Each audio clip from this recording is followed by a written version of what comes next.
With அந்த SUM வந்து delete பண்ணிவிட்டு சைடில் நோட்ஸ் கொடுத்துருக்காங்க.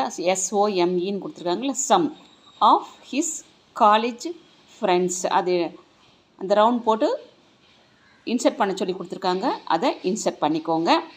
ஹேஸ் பிஎன்ன பின்னு அடிச்சுக்கோங்க. Indulging in subjecting his daughter கமாக்கு அப்புறம் ஒரு ஸ்பேஸ் கொடுங்க. Who is also a college student comma கொடுத்துக்கோங்க. To vulgar eve teasing. எப்போவுமே அந்த ஹைஃபன் கொடுக்கும்போது ரெண்டையும் சேர்த்து அடிச்சுக்கோங்க. ஹைஃபனுக்கு முன்னால் பின்னால் ஸ்பேஸ் கொடுக்காதீங்க. ஃபுல் ஸ்டாப்க்கு அப்புறம் 2 ஸ்பேஸ் கொடுங்க.